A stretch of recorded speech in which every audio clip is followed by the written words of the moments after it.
안녕하세요. 저는 일산 사는 30대 후반의 여자입니다. 제가 이번에 정말 어이없고 기가 막힌 일을 겪다 보니 사람이라는 존재가 너무 무서워졌어요. 어디에다 하소연할 곳이 없어서 이렇게 익명의 힘을 빌려서라도 사연을 보내려고 합니다. 가족을 이룬다는 게, 그리고 이혼을 한다는 게 저만 어려운 것이고 남들은 쉬운 것인가 봐요. 남편은 제게 너무나도 쉽게 이혼을 요구하더라고요. 저는 지극히 평범한 집안에 태어나고 자랐어요.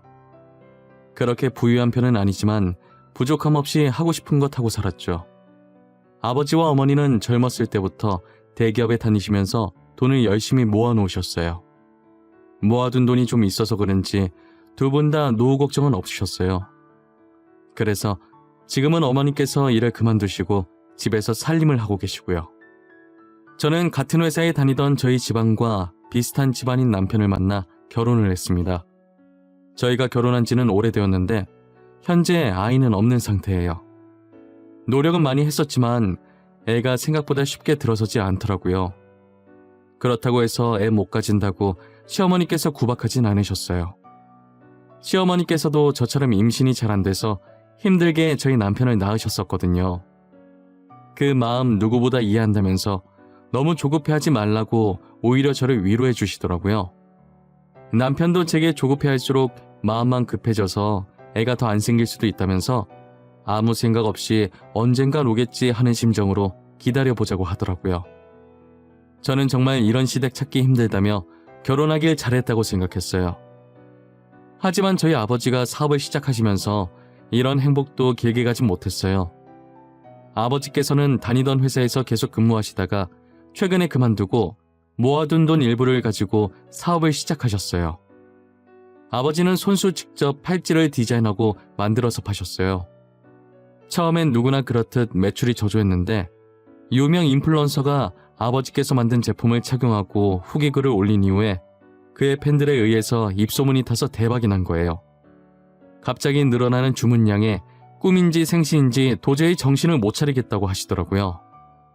아버지도 이것도 한철이라면서 지금 이렇게 입소문이 타다가도 금방 수그러들 수도 있다면서 괜한 기대를 품지 않으셨어요.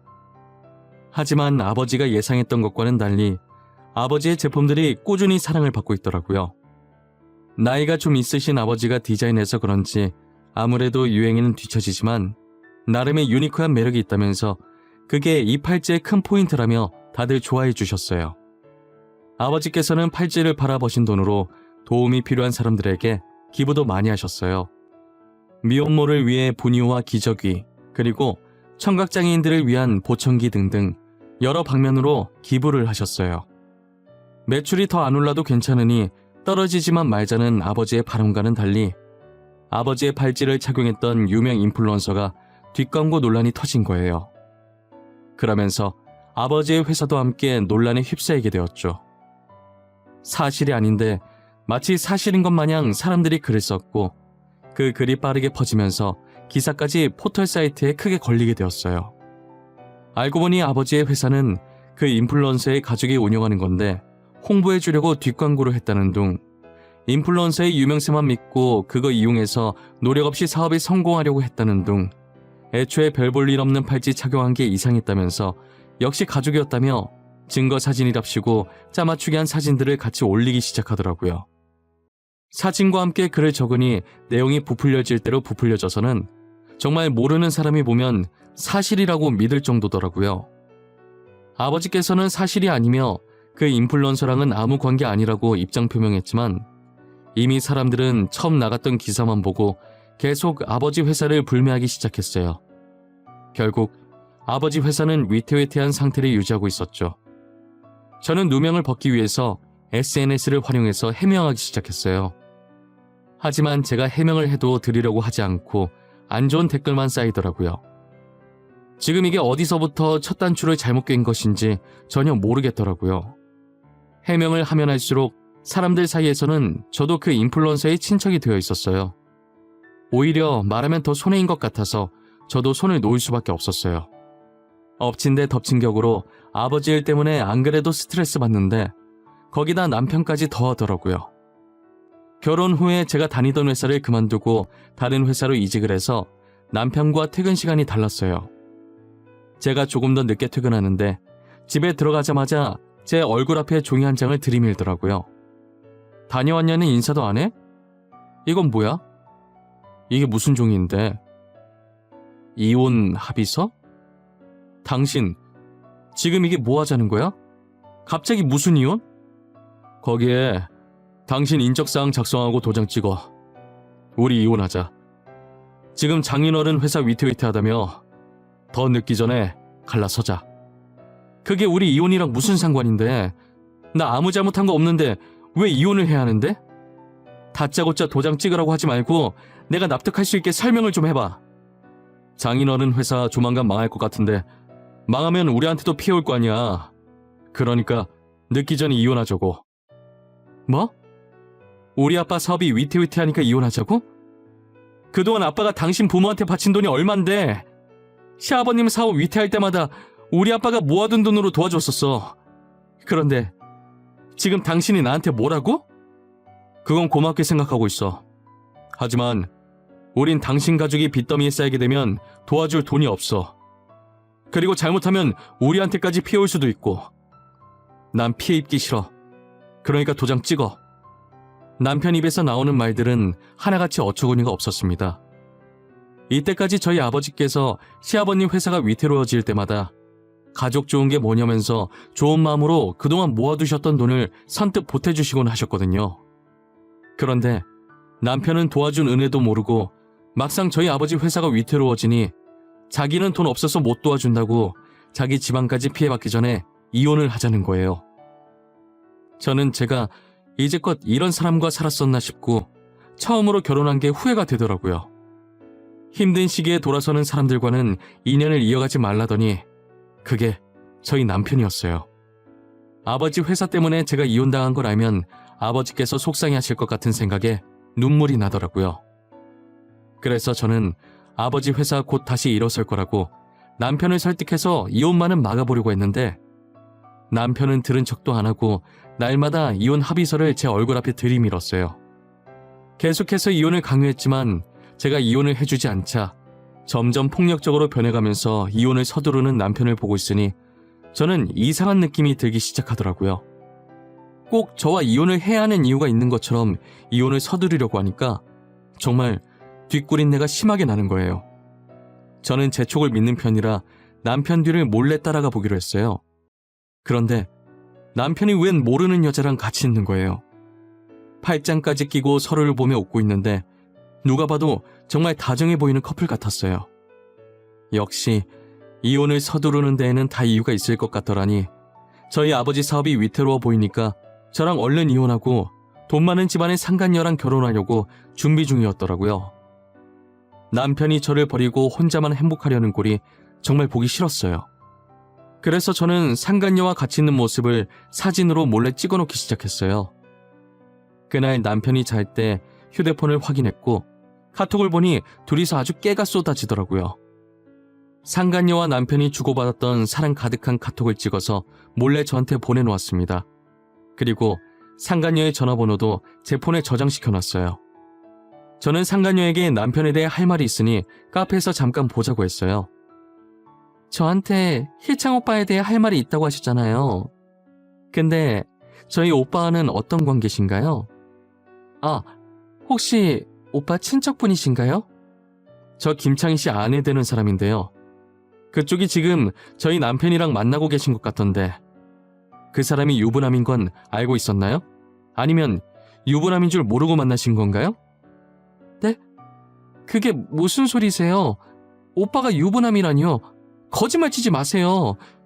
오빠가 저한테 그동안 연애에 관심이 없어서 아직 결혼 못했다고 했단 말이에요. 그럼 그쪽은 김창희 씨가 유부남이었다는 사실을 정말 모르셨어요? 저 오늘 변호사 만나서 이혼 소송하고 당신은 상간녀 소송하려고 미리 알고 있으라고 말하러 온 거예요. 지금 거짓말하는 거 아니죠? 저 정말 몰랐어요. 믿어주세요. 저도 피해자예요. 어쩐지 결혼하자고 말만 하고 날짜 잡으려고 하면 계속 미루더라고요. 상간녀는 남편이 유부남이었던 걸 전혀 몰랐던 눈치더라고요. 제게 제 차 사실이냐고 확인을 하길래 제가 미리 발급받은 가족관계 증명서를 보여주면서 남편과 혼인관계임을 증명하니 그제서야 믿기 시작하더라고요. 상간녀는 정말 몰랐다고 당장 헤어지겠다면서 자신도 피해자니 고소는 하지 말아달라고 하더라고요. 저는 여자에게 상간녀 소송은 걸지 않았고 남편한테 이혼 소송만 걸고 집으로 돌아왔어요. 남편은 상간녀에게 이별 통보를 받았는지 집에 오자마자 저를 쥐잡듯 잡기 시작하더라고요. 당신이 한 짓이야? 당신 도대체 그 사람한테 뭐라고 짓거린 거야? 지금 제정신이야? 내 인생 망치려고 작정했어? 쳐 놔두고 바람핀 사람이 어디서 큰 소리야? 그래, 내가 했다. 왜? 나는 뭐 가만히 당하고만 있을 줄 알았니? 내가 그렇게 만만해 보였어? 당신이 다시 그 사람한테 가서 말해. 나지 한 말 다 거짓말이었다고 당장 말하라고. 끝까지 뻔뻔한 거 봐. 내가 누구 좋으라고 그렇게 해야 되는데? 나 당신 잘 사는 꼴 절대 못 봐. 오늘 당신한테 이혼 소송 걸었으니까 나한테 줄 위자료나 챙겨놔. 남편이 아무리 소리를 질러도 제가 눈 하나 깜짝 안 하자 말로는 안 될 것 같았는지 결국 손을 올려서 그대로 제 뺨을 때리더라고요. 제가 헤어지게 만들었으니 분명 싸움이 격해질 거라는 걸 저는 미리 예상했었거든요. 그래서 혹시나 하는 마음에 안방 행거에 걸린 옷 사이에 카메라를 넣어놓고 있었어요. 저는 이걸로 폭력죄까지 추가시킬 거라고 남편한테 소리 질렀어요. 저는 남편에게 이혼 소송으로 위자료를 받아냈지만 폭행죄는 뺨 때린 게 다고 초범이기도 해서 징역까지 안 가고 벌금형으로 끝났더라고요. 그 뒤로도 남편은 정신을 못 차리고 돈 많은 여자 한번 물어보겠다고 여러 여자들을 만나고 있다고 하더라고요. 다행히 저희 아버지는 뒷광고 논란으로 잠적했던 유명 인플루언서가 아버지와 친척도 아니고 일면식도 없다고 해명을 해주면서 어느 정도 논란이 잠재워졌어요. 그리고 이러려고 아버지께서 이제껏 선행을 해왔던 것은 아니었지만 이때까지 아버지의 도움을 받으셨던 분들이 글을 써주셨더라고요. 아버지께서 그동안 남모르게 선행을 해왔다는 여러 증인들과 증거 사진으로 인해 오히려 전보다 더 좋은 이미지로 거듭날 수 있었어요. 아버지께서 위태로운 회사를 쉽게 포기하지 않고 끝까지 버텨주셔서 다시 일어날 수 있었어요. 저였다면 더 많은 빚을 지기 전에 진작에 포기했을 텐데 저는 아버지가 정말 대단해 보였어요. 기부를 많이 했던 덕분에 회사 이미지가 좋아져서 그런지 유명해지기 시작했을 때보다 훨씬 높은 매출률을 보였어요. 아버지는 지금도 여전히 어려운 분들이 계신 곳에 기부를 열심히 하고 계세요. 따뜻한 사회를 만드는 것이 아버지의 오랜 꿈이셨다고 이제라도 이룰 수 있게 돼서 뿌듯하다고 하셨어요. 아버지가 다시 일어났다는 소식이 남편 귀에도 들어갔는지 정말 속보이게 제 주변을 계속 기웃거리기 시작하더라고요. 저는 그런 남편에게 눈길조차 주지 않았습니다. 아버지 사업 다시 잘 되신다며? 소식 들었어. 정말 다행이다. 망하면 어쩌나 걱정했는데 예전보다 훨씬 유명해지셨더라. 당신이 걱정을 했다고? 입에 침이나 바르고 거짓말을 해.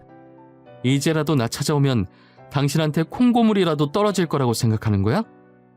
에이, 그런 거 아니야. 난 그냥 여러 여자 만나봤는데 당신만한 사람이 없더라고.